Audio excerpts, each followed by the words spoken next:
di setiap sekolah. Dengan komunitas belajar ini, mungkin kita bisa bekerjasama, berkolaborasi. Baik, kita lihat apa itu komunitas belajar.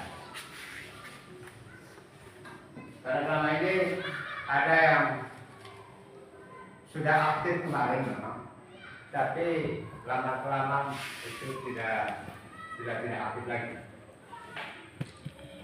Komunitas belajar adalah wadah bagi sekelompok orang, terutama pendidik dan tenaga pendidikan, untuk belajar bersama, berkolaborasi, dan saling berbagi pengetahuan serta praktik baik dalam rangka meningkatkan kualitas pembelajaran dan hasil belajar peserta didik.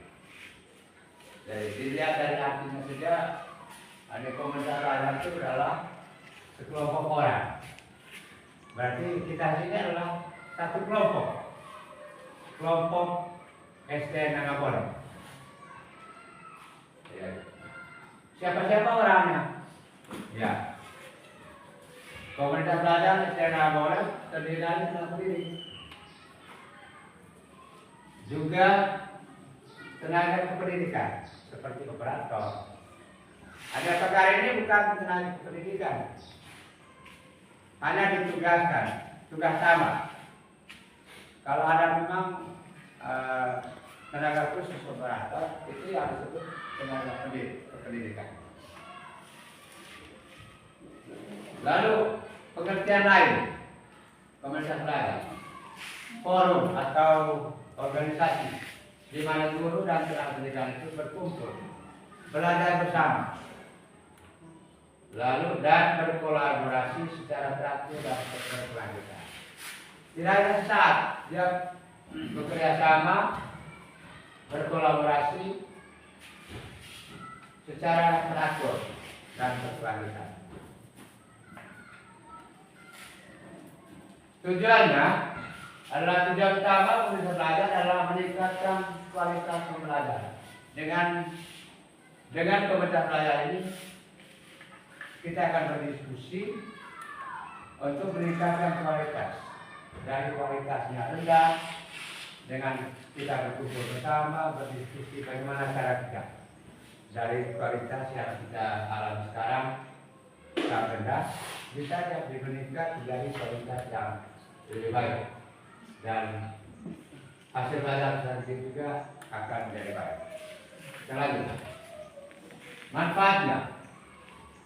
Manfaat dari peningkatan kompetisi guru. Yang pertama, peningkatan kompetisi guru. Kompetisi guru ini melalui pertukaran pengetahuan, berbagi pengetahuan, sudah itu, dan pengalaman.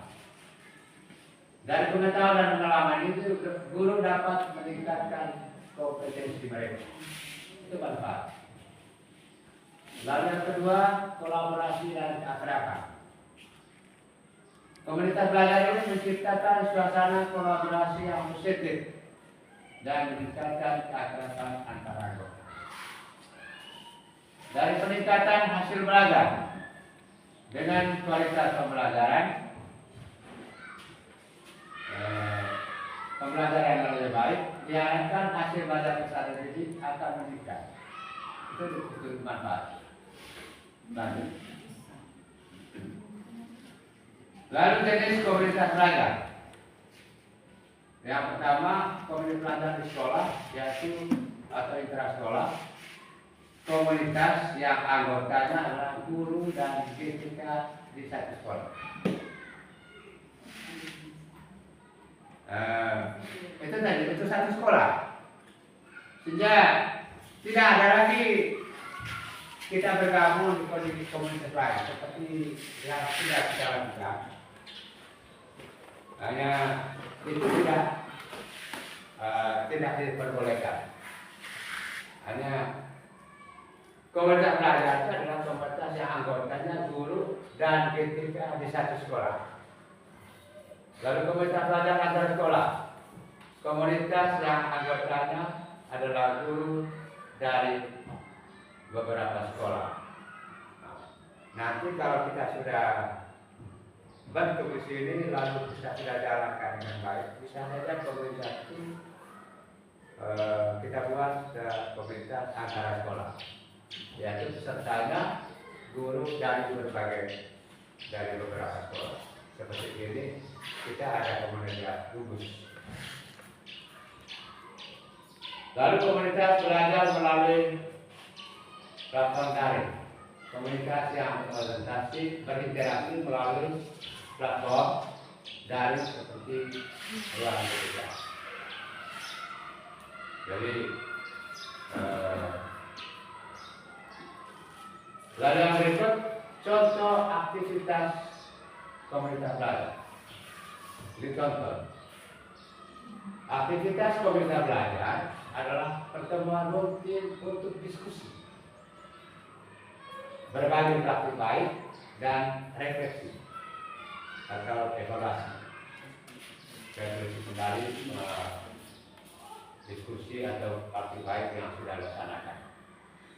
Lalu pertukaran hasil penilaian atau evaluasi hasil belajar secara diri, mengembangkan materi pembelajaran bersama, mengikuti workshop atau pelatihan bersama. Itu kontrol komunitas.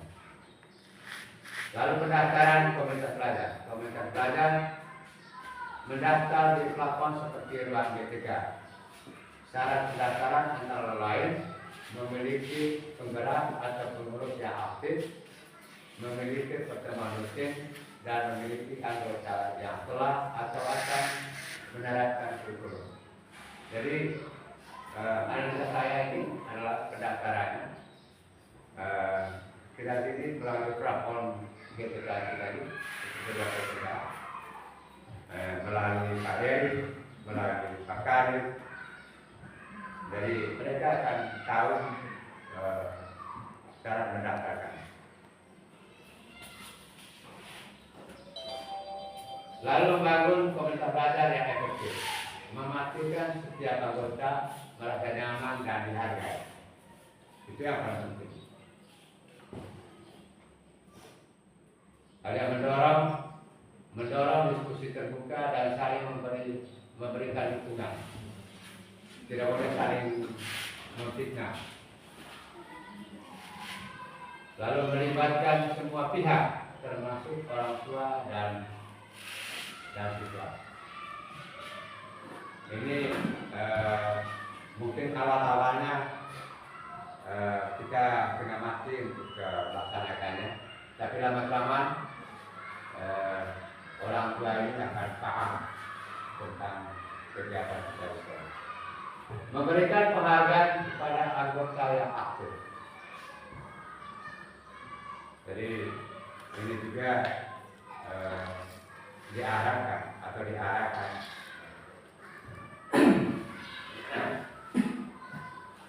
tidak bisa. Jadi kita akan diskusi.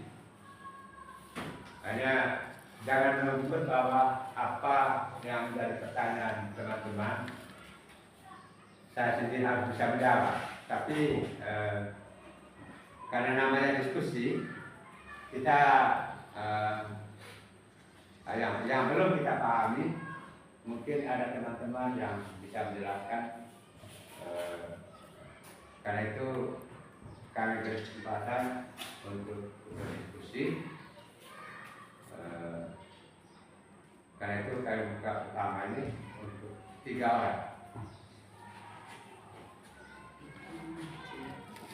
Ya, Ibu Kami. Terima kasih. Katanya kita sudah dijelaskan tadi Pak, yaitu memilih target perilaku. Nah, yang saya tanyakan di sini, apakah di target perilakunya itu para guru juga mengikuti target perilaku yang dipilih oleh kepala sekolah atau tidak harus?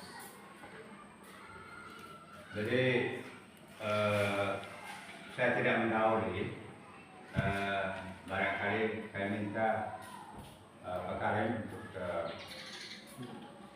menjelaskan. Ya. Baik, ya, terima kasih. Karena yang itu Di sini memang agak Cuma di sana tuh pelatihannya tidak sedetail seperti ini. Nah, ya. Dan hanya skop. Kemudian saya jelaskan bagaimana target perilaku. Apakah kita mengikuti target perilaku yang dianjurkan oleh kepala sekolah atau tidak? Sebenarnya di ruang etika kita punya, ketika kita melakukan kerja pengajuan kita punya bahan itu sudah ada target perilaku yang diajukan kepada kepala sekolah. Kepala sekolah itu hanya mengasihkan, tapi kepala sekolah sudah punya target perilaku sendiri. Cocok nggak target perilaku yang diajukan oleh guru dengan yang punya kepala sekolah? Karena sebenarnya sumber dari semuanya ini adalah rapor pendidikan tadi. Rapor pendidikan. Nah, jadi perilaku mana yang perlu dicapai? Jadi sehingga tugas kita adalah mengajukan ke kepala sekolah target perilaku. Nanti kepala sekolah yang menimbang dan menilai apakah sudah sesuai dengan dia punya target perilaku. Jadi otomatis kita ikut target perilaku yang dilakukan oleh kepala sekolah. Dan kepala sekolah juga buat target perilaku itu berdasarkan target perilaku yang kita buat juga ada pertimbangannya, ada sinkronisasinya, ada sama. Jadi kita sebenarnya ajukan target perilaku kita sehingga kepala sekolah menilai dia punya sesuai. Mungkin itu jawabannya Pak. Hanya intinya bahwa kita ikuti saja. Lain. Benar.